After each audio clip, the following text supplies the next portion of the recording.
What's up guys, this is Corey with the Dirt City Gym, and we are back with another video for y'all today. So today we are taking a look at the whole Kaio-Ken engine.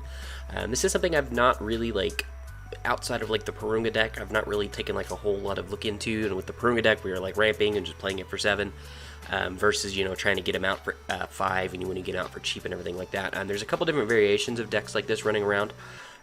One of the really basic concepts is play a burst leader, so you're automatically filling the drop and then just kind of extend the game out so you can get to 5 energy, get 20 cards in the drop, play them for 5 and win. We're doing kind of the same things here, we're just using the Super 17 leader because I think it's kind of an interesting way to go about it. But let's go ahead and get into the list. Alright, so we got our leader Super 17.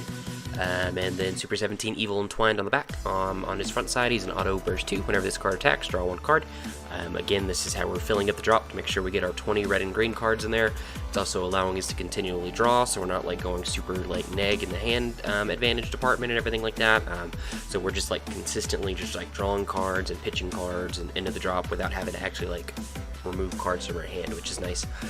He's an untapped 2 leader, which is nice. And then on his backside, auto sparking 5. Whenever this card attacks, draw 1 card, and this card gains critical for the duration of the turn. It's really nice. We're not typically using this, but as a backup option, having a crit leader is really good. We're running Champas and stuff for the deck, so we're able to actually take advantage of that, which is nice. And then activate man. If your opponent has 10 or more cards in their hand, your opponent places cards from their hand in their drop area until they have 9 cards in hand, which again isn't something that's super relevant, but there are situations if you're consistently attacking your opponent early, trying to get them down to below 6 so you can really take advantage of the Kaio-Ken. And they've just built up this a massive hand size. You can just activate this, pitch their hand down low that way, and then once you activate the Kaio-Ken, you just really get rid of the rest of their hand, which is something you can do in a pinch. Moving on into the actual deck list, so first up we've got 4 Broly Demonic Origins. This is just our go-to multicolored energy charge. We don't have to put it in rest mode later in the game as long as we already have a multicolored card in energy, which is really nice for us. We get 2 Furthering Destruction Champa. This just allows us to get double strike to something. We've got a couple crit attackers, including the leader in the deck, so having options to go in for double strike crit is really nice. Next up, we've got 3 Mach Speed Kaio-Ken Son Goku. So he's a 3-drop 1 red. 15k counterplay, play this card. Permanent, if a multicolored card is in your energy, reduce the energy cost of this card in your hand by 1. And then auto, whenever you play this card, choose with one of your opponent's battle card, and it gets minus 10,000 power for the duration of the turn. And then if it's your opponent's turn, choose with one of your opponent's battle cards, and it gets minus 5k power for the duration of the turn. So this is not an amazing option, but it's a nice option for us. We're trying to extend the game out to get to 5 energy, so we're trying to play a lot of stall and negates and different things like that. And so able to just counterplay, play this, you can kill things on board, you can minus something really low so you don't have to worry about it swinging into you, whatever it is, and it gives us a 15k attacker on our turn. We can start swinging in and applying pressure, because with the Kaio-Ken we want to make sure they get at least to 6 so we can just KO them once it comes out. So those are really good options for us. Next up, we've got 2 Foreseeing Hit, 4-drop 20k Double Strike, auto whenever you play this card. Look at your opponent's hand, choose 2 battle cards there with an energy cost of 35k or less, and send them to the warp, and at the end of your turn, your opponent puts those back in their hand. Just a really nice, again, if for whatever reason we get out of the Kaio-Ken plan, this is just a really great way. He can kind of close out games himself. Or he can just take out threats that we don't want to deal with, which is really nice. So really solid card. It's only a 2 of, because generally speaking this isn't where we want to go about winning the game. We're trying to get into the Kaio-Ken path, but this is another kind of just a good option. Alright, next up we've got 4 Super Saiyan Blue Gogeta Resonant Explosions, a 5-drop 20k Double Striker, a rival for red, green, and red. Auto, whenever you play this card, choose up one of your opponent's battle cards with an energy cost of 4 or less and KO it. And you can't play SS Blue Gogeta Resonant Explosion for the duration of the turn. So we're already wanting to pitch cards to fill up the drop. We're running red and green, so we're comboing a lot of red and green things anyway, so it's easy for us just to run a rival. A rival just blows stuff up that we don't want to deal with. This also allows us to apply pressure to make sure that we're getting them low enough in life where the Kaio-Ken is going to be effective. So a lot of just really great versatility. If you're running red green, I feel like you're already running a stack of these just because the card is so much value. It's a really strong card. Alright, next up we've got 4 Kaio-Ken Son Goku Defender of Earth. So this is really what the whole purpose of the deck is. The 7-drop for 2 red, 3 green, 25k with Deflect, Permanent, if there are 20 more red or green cards in your drop area, reduce the energy cost of this card in your hand by 2, so it becomes a 5-drop. Auto, whenever your life reaches 1 for the duration of the turn, this card gains triple strike and dual attack, and can't be KO'd by your opponent's skills. And then activate main, choose one card in your life and add it to your hand. Your opponent reveals their hand. You choose up to 1 card from it and place it in the drop area, and this card gets plus 25k power for the duration of the turn. So like I said, this is really kind of what we're ramping up to. So you play this guy. The goal of the deck is to stay at a high life. Play this guy, rip your life down all the way to 1, and then he becomes, humongous. And you're ripping, multiple cards out of your hand. You're ripping like their negates or their super combos or whatever it is. It's going to stop this card from just winning the game.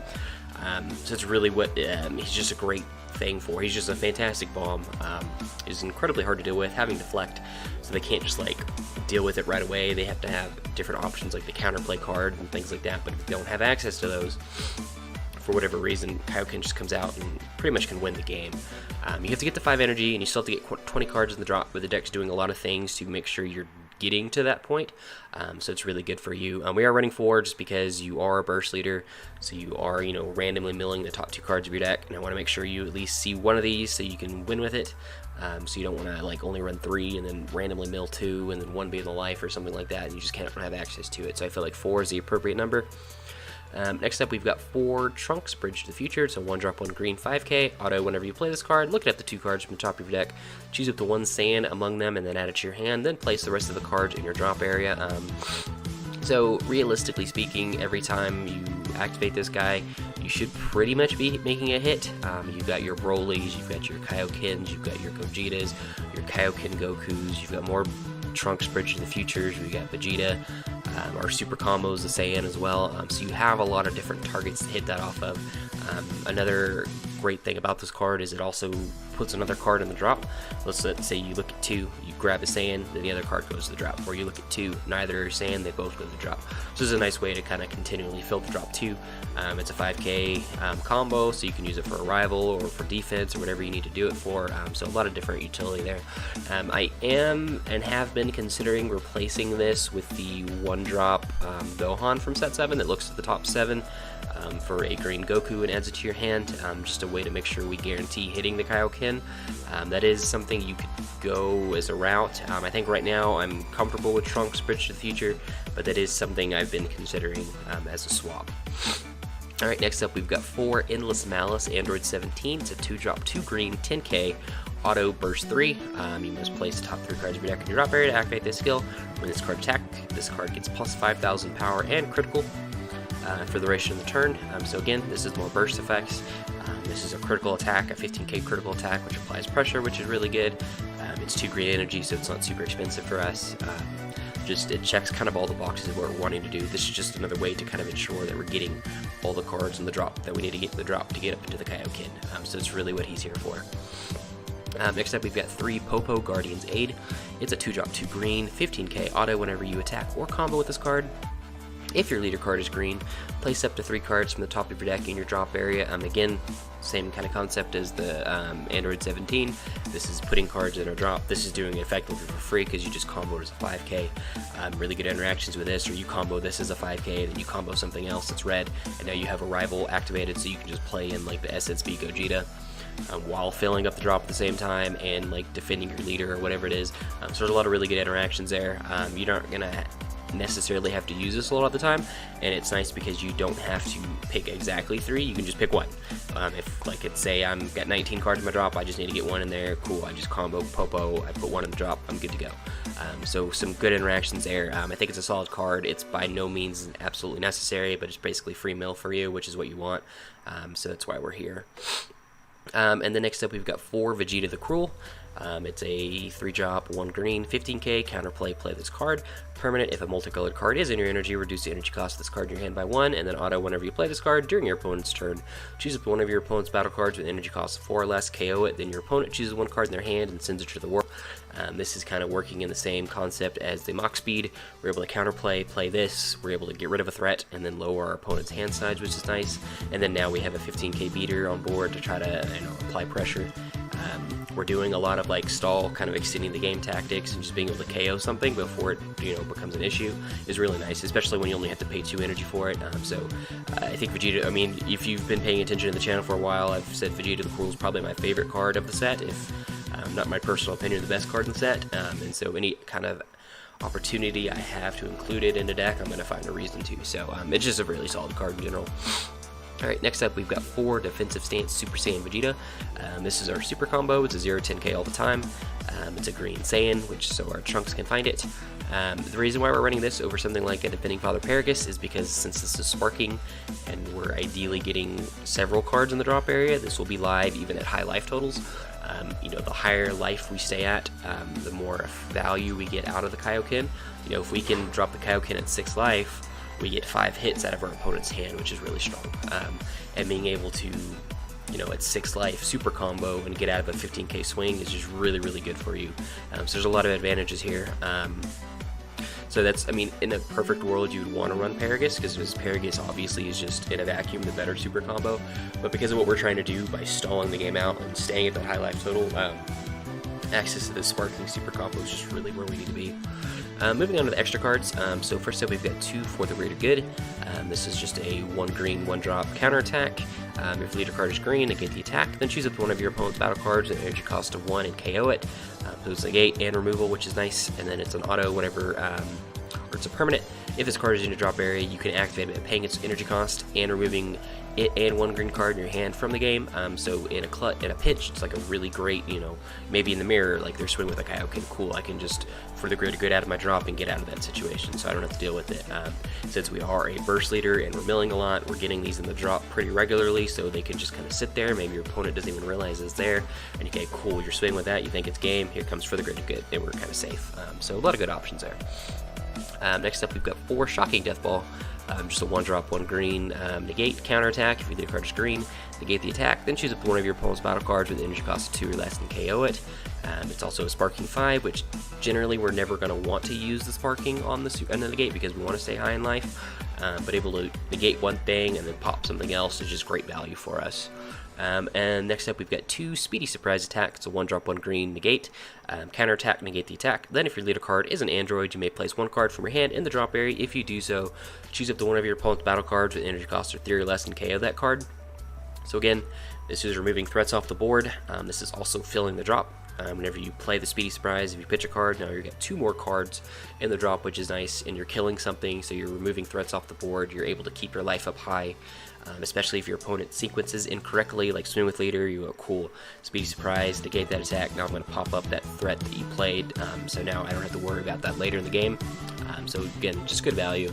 And then finally, 4 Preemptive Strike. It's a 2 drop, 2 green. It's an extra card. Counterplay, if your leader card is green and the battle card your opponent is playing has an energy cost of 4 or less, it is placed in his owner's drop area instead of being played. So this is kind of working the same thing with all of our negates and everything like that. They play like a big threat that we don't want to deal with. That's a 4 cost, but cool, Preemptive Strike, get rid of it. Like Forcing Hit, for example, we can just say, cool, I don't want to deal with that, it's gone. So just really, really great value there. We are running 4 of it because we want to see a lot of this pretty regularly, especially because we're milling. And there's just a lot of things we don't want to deal with, and we just preemptive strike it away and don't have to worry about it. Obviously, if this was a red leader, this would be Denial of Hope. Denial of Hope is, I think, in my mind, much better than Preemptive Strike, but Preemptive Strike definitely serves its own purpose. And since we're green, that is our option. But that is the entire deck list, and kind of like what I was talking about, really what we're trying to do is, defend the life with super combos and negates and counterplays and removal and everything like that, so we can get up to that 5 energy with, at least 4 to 5 life, ideally is in a perfect situation. We could drop the Kaio-Ken, rip all that life down to 1, rip all the negates and super combos, whatever it is, out of our opponent's hand. The Kaio-Ken just becomes huge and has triple strike and dual attack. And then we can awaken our leader, untap energy, we can swing in, and we just kind of try to close out the game there. As long as you get your opponents to 6, you're generally safe. In a perfect world, you get them to 3 or 2, so you just have to swing once with the Kaio-Ken.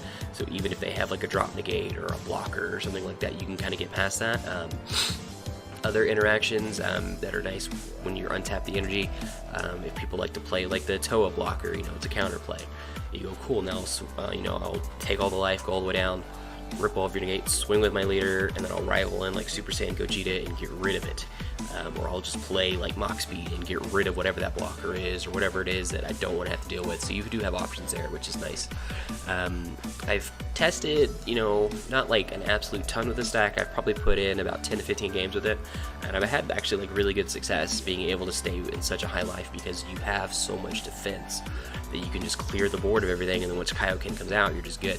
Now, obviously, some of the things you have to worry about are a lot of the counterplay cards, like the Champa. Champa's just real bad for you because it just tapped down the Kaio-Ken. So you have to go another turn and hope to win. Another one's Mutai Ito's, kind of the same thing as the Champa. It taps it down. Toa Leader's really bad for you because they can just remove the triple strike off the Kaio-Ken, which is just, again, just not kind of where you want to be. So those are different things you have to be aware of, but I think for the most part, I think the deck's really solid. I think, you're seeing a lot of these Kaio-Ken based archetypes popping up, and I think this is kind of a different way from what I've seen currently to go about it, while it's still in the same vein of a generic burst leader and, get to 5 Kaio-Ken and win. We're doing that same thing, but we're just going a different way about it. But anyway, guys, that is it, and we will see y'all next time.